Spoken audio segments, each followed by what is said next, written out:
Helen, we have a lot of your people here on the call. I see Christine Johnson Staub and Leanne Barrett. So welcome to the 9:30 call, international version. We are so excited to have with us this morning Helen Blank, who many of us I know on this call count as our mentor, our support. I know that I do. Helen has been instrumental in my professional and personal life over the years, and we're so excited to have you with us, Helen. I put the link in the chat, in the invitation about your oral history, which we hopefully will talk a little bit about today, but I will turn things over to you, Helen, to say, the first question, as I told you, is to tell us a little bit about you, how you came to be in your current role, and I know you're going to hit on lessons learned as well as highlights. So I'll turn things over to you. Thanks, Amy. It's so exciting to be with all of you. A lot of what I did was serendipitous. I got a master's in urban planning, but it was really advocacy, and that was because a friend came to dinner and talked to me about a program. I got moved from one anti-hunger group to another and did a major food stamp campaign where I learned all my organizing tactics. A friend was upset that I wasn't working after my second daughter was born, and she helped me get a job at the Child Welfare League. I worked with friends at CDF on a child welfare bill, and I disagreed with the league, so I got fired and went across the street and worked at CDF. I became director of childcare because I worked on a report that had gotten messed up. And the report came out okay, and they needed a childcare director. So I sort of went from one thing to another in not a very planful way. I knew I wanted to make a difference for low-income children and families, and I found different ways to do it. And I was really lucky that I ended up at the Children's Defense Fund for 24 years, because that allowed me to accomplish a lot of what I accomplished. And then Helen, just for chronology, after the Children's Defense Fund for 24 years, where was your last stop? That was also serendipitous. I'll be honest, lost my job at CDF, and one of my good partners and friends was Duffy Campbell at National Women's Law Center. There was a small birthday party for her. It was in this beautiful center conference room that overlooked DuPont Circle. I went, it looked nice. Duffy said, "Do you want to come here?" I said, "Sure." And then I did. And then I had breakfast with Sandy Newman, who created Fight for Crime, Invest in Kids. He said, "Don't you want to do something else?" Which he always did. I said, "No, I'm fine." Excellent. So Helen, we know, as you and I were chatting before the call started, you talked a little bit about what it felt like to share your oral history, which, thank you, Titus, put the link in the chat. You want to tell us a little bit that experience, and then we'd love to hear more about what you talked about within that. Sure. It feels a little egocentric, to be honest. I mean, you're being interviewed for several days, and then you're doing this written document, and it's everything sort of you ever did. And then if people want to hear about it, you feel like it is talking about what happened in the field, but it's also talking about yourself. So you do a lot of reminiscing, and a lot of it is what you did, especially because CDF was the leading organization. And to be honest, there weren't so many people in the field. So we did a lot of things. So it feels a bit self-centered. And how did it exciting nonetheless. How did it come to be? Oh, like whose idea was it? Was CCWG? Was the oral history, and then we'll go. The oral history. Deborah Phillips, who was a researcher and a very good friend. Actually, we had a big fight with her husband, who worked for George Miller, over the ABC bill, and the friendship was fraught for a few years. But we kept having coffee, and she kept saying, "I want to do this." So we went to Barbara Chow at Heising, and we did it. But she was really helpful. I didn't want to write a book, and so right. it was Deborah's partnership that got me over the edge. So tell us what you want to tell us, Helen. So as you can already tell folks, if you don't know Helen, she's a very passionate person. She believes very strongly in standing up for children and for families. And I think for people who are doing this work, Helen has been an incredible force in my life. And I just think by example, right? So many of us learned how to be advocates, Helen, by watching you, by learning from you, by hearing the stories that you have shared. So where would you want to start today? Let's start with some lessons. First of all, I was really lucky. I had a very wonderful career, but the time was different. And there weren't so many groups. And who was a leader was not a major issue. The Children's Defense Fund was sort of similar to General Motors. Marian Wright Edelman was brilliant. And we just seized the leadership in childcare. Bipartisanship was sort of possible. But there's still important lessons, I think, today. If you want to succeed, if you want to remember Hamilton, be the advocate in the room, and you want to make a difference for children and families. First, to me, money, and I'll say this 100 times, is the most important thing. Money and taxes. Don't shy from either one, because you can have all the policy in the world, but if you look at the lives of low-income women, and you look at the lives of early childhood educators, and you look at what children need, it's money, not policy. Don't depend on one program. You have to use multiple strategies, pay attention to parents' needs and the different childcare needs, whether it's centers, family friend and neighbor, family childcare, Head Start, pre-K, childcare food program, tax credits. Be comprehensive in how you do this. Know your facts. Please know your facts. If you want to be respected by the Hill and your colleagues, you have to know what's going on. And to do that, you have to listen to educators and parents. So you're grounded. You have to be respected by people in the field and your colleagues, and create opportunities for learning in the field and for friendship. Inform the Hill. You are doing the work of, whether it's a state legislature or Congress, you're doing their work, from fact sheets for them, to drafting legislation, to writing questions, to finding and prepping the witnesses for hearings, to be a good witness yourself, to brief members of Congress, to help them with their events, and do your own. It's really important that you understand what your role is. Provide reports on new and emerging trends, new ways to discuss the issue for policymakers in the field. Have a sense of humor, because this is a long, hard road. Be flexible. Respond to opportunities as well as crises. Be willing to drop everything. Be persistent. Sometimes people didn't like Marian Edelman talking about Sojourner Truth and the fleas. Be a flea, she would say, but be willing to compromise. And again, money, money, money. So those are my lessons. And I'm going to go quickly so we have time for questions. I'm going to highlight some of the things we did at CDF. And I'm going to focus mostly on childcare. We did a lot of pre-K and Head Start and the food program. And it's a very long oral history. But there was a childcare veto in 1971. Nixon said childcare would Sovietize the American family, and you couldn't touch the issue in Washington because the right wing was all over the place. They had a radio show, 701 Club, and they just would call members. And so slowly, we had to get the issue back. And on the compromise issue, we had federal childcare standards, and they were very unpopular. And they were put on hold on an appropriations bill. I was trying to get childcare money I was trying to get child welfare money. We had passed child welfare improvements under Carter. And I went back and told Marian, if I talked about these federal childcare standards, I couldn't get the child welfare money, because in the House they get so mad at me because they hated them so much. She said, fine. And so we got the child welfare money, and we let the standards that we never would have saved go. So that was one big lesson. So now let's go on to sort of where we are.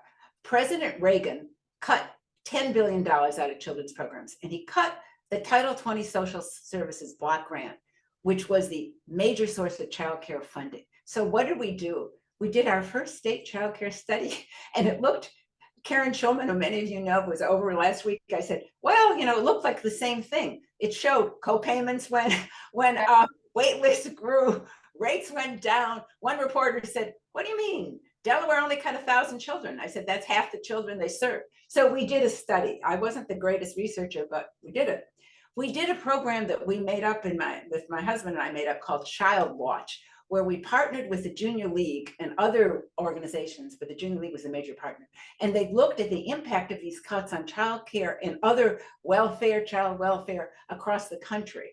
Those were stories, right? So we did the facts, we did the stories, and we did something called the Child Care Handbook, which looked at creative efforts around the country.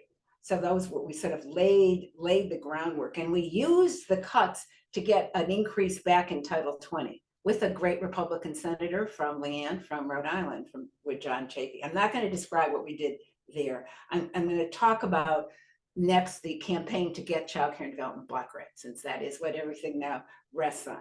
In May of 1986, I wrote a memo to Marion, and I said, I thought we could finally get a child care program passed. Something was happening. We were being asked to testify on the issue. Something was going on, but it had to be a campaign issue, which isn't easy. And it was really you can't make something of a presidential campaign issue. This was like in the water. But we had to write a big coalition. We had to write a bill. So we created the Alliance for Better Childcare, and we wrote the ABC bill. It took a year. We had a steering committee of 30 national organizations. We sent summaries to the field so they could be involved. We had a lot of fights, but we wrote a bill. It was originally Senator Dodd and Chafee, and then Orrin Hatch, who had his own bill, came on a year later as the chief co-sponsor. And we built state alliances. And I don't think anyone on this call was I'm trying to remember who was the Massachusetts head. Amy Wilkins, who was a brilliant 24-year-old organizer, went around the country, and we created we found a key contact in almost every state, and they sort of mirrored the National Alliance. We had no fax, we had no email. We had to talk to each other. Amy was on the phone for 3 years because you had to keep people engaged. And we had a large conference table at CDF. And so we stuffed envelopes and we did regular alerts.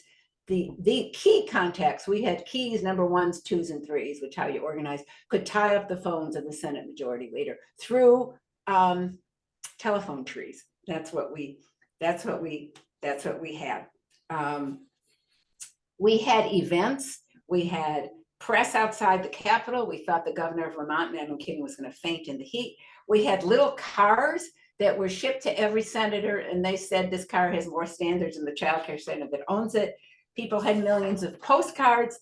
The last month, we didn't think we were going to win. We were very, very worried. So Amy and I made up all these things on the floor of some little office, and we had the field make millions of chains. And AYC didn't have a lobbyist then. They mostly wrote the summaries of the bill, but the chains filled their offices and our offices. And we asked the coalition to take a lunch hour, and we stretched them from the Capitol to the White House. And then members hung them on their doors. Did they do anything? Gina Adams was writing a big study on how states were not doing quality. And so we released the summary Labor Day and got tons of press hits. The press was really interested in childcare. I had a group of mothers and grandmas whose babies were injured or had died in childcare. We had brought them to testify, and they came and did a press conference and went to the Hill. And we got a bill on a budget bill, like you tried to get Build Back Better on a reconciliation bill. Was it perfect? No, but it brought money into the field. Another thing we did is we had we were worried the advocates would be upset that the bill hadn't passed in a year. It was introduced in November 1987. So we brought them to Washington to the 4-H Center in 1989 in December.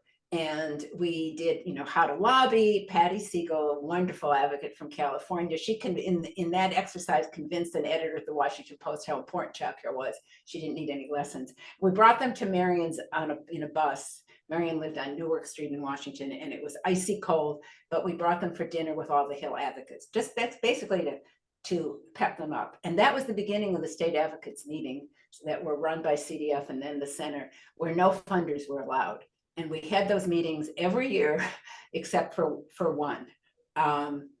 So we passed this bill. We got 2 programs because members of Congress were fighting about it. One was CCBG, and one was called the At-Risk Child Care Program. It was money guaranteed to the states, not an open-ended entitlement, but with a match. They didn't have to go through the appropriations process. We also, in 1987, walked over to the Ways and Means Committee. It wasn't so simple. We got an open-ended entitlement for childcare for mothers receiving AFDC welfare and mothers moving off, because Reagan was increasing work requirements on welfare, and that wasn't a campaign. It's sort of weird. We just did it.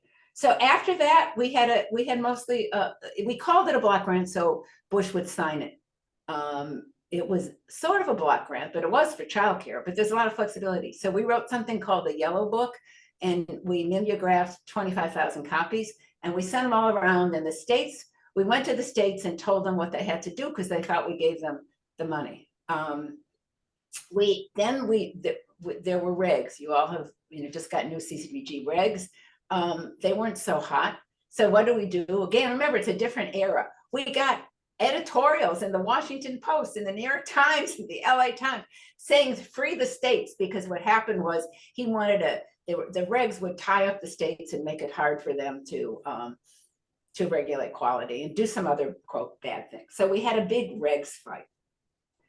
So that was that. We carry on doing a lot of different things, and President Clinton comes in, and what does he say when he's running? He wants to end welfare as we know it. So we did get a big Head Start expansion, but we have a 2-year fight because we lost the childcare entitlement. That is because of an advocate in Washington who was not in my oral history. We were terrified that we would just have a big welfare program. And we told the advocates, it was at an NAEYC emergency meeting at the conference in '96, that things were bad and we had to focus on money first. So we focused on money, money, money, and then we focused on saving the standards at that point could fit in a thimble. We won. We used some of the same tactics. We had a lot of new staff. We thought they were conservative. They were radical considered, now. But we wrote Key Facts. It was red, white, and blue because we thought they didn't know anything. We did another study on all the gaps in childcare. We brought a researcher to save the childcare food program.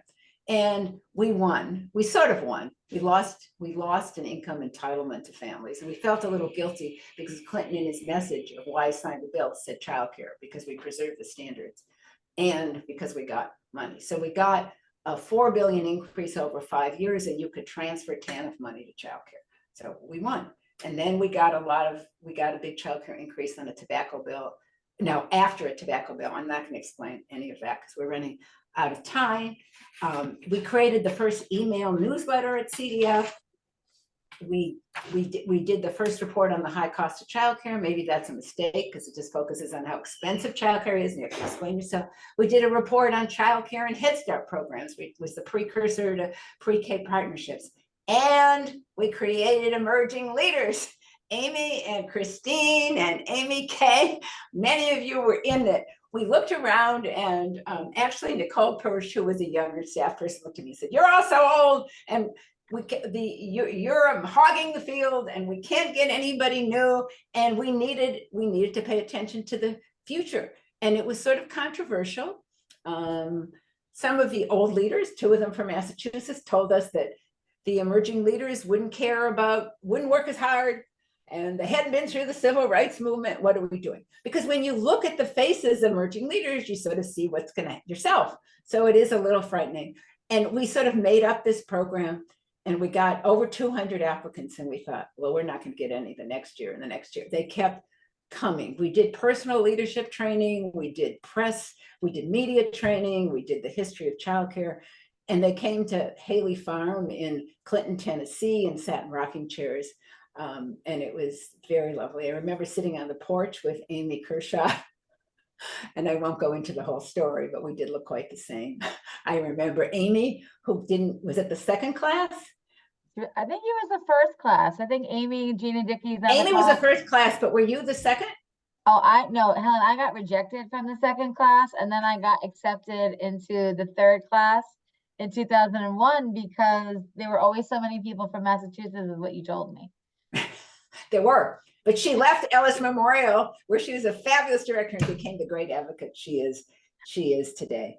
And basically, we took all these tactics and some of the staff over to the National Women's Law Center.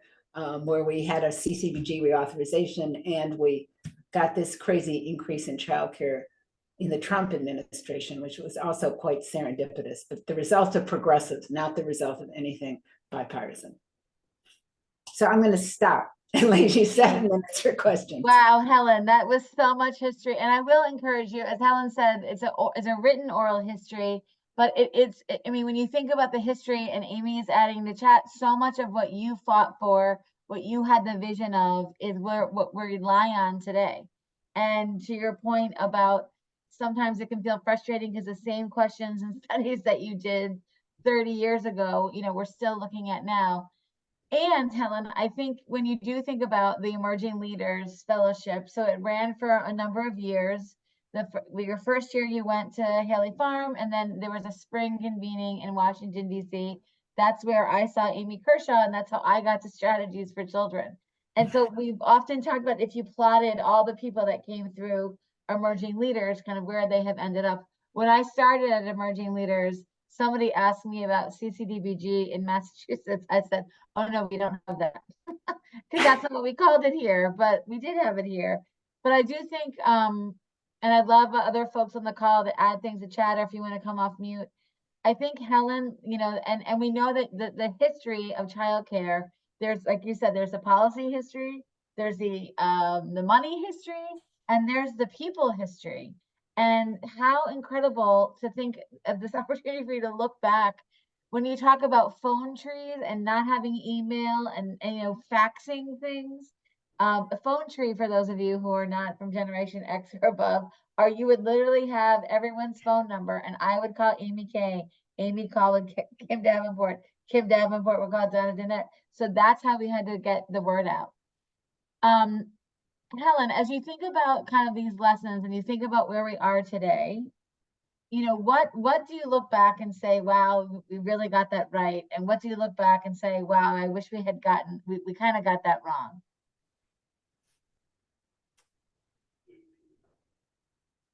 Well, we got what we got. And so we were right to get something because that is the business. I think I started writing about pre-K. Gwen Morgan and I did Only Ifs in the NAYC Journal in 1983, and the field hated me because I thought I recognized what the states were doing based on education reform, and you had to take advantage of that, and it was very fraught. But I think that was right. I think not doing a Head Start block grant was right. I think, and this will get people upset, I think QRIS was wrong. And I think it wasted a lot of resources. It was a consultant's haven, and I'm not sure it helped low-income families or the educators. So that, I think we got that wrong. It came from a few states, and it's all over the place. So I think that was wrong. I think we don't pay enough attention to the needs of working families when we look at childcare strategies. I just looked at some stunning data where a huge number of families are in what you call unlisted care. It's different in different states, but I don't think we pay enough attention to that.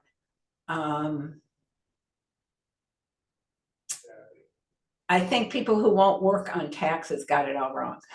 I think when we tried to get, it wasn't going to happen. Obama had a tax on a tobacco tax that was going to fund pre-K, and we worked with the health groups and the Campaign for Tobacco-Free Kids, and they were sort of looked at the childcare world askance because we only got 5 groups to pony up to put their name on a report and give some money on how this tax would help children, because the field got very afraid of taxes. Not everybody, but I think that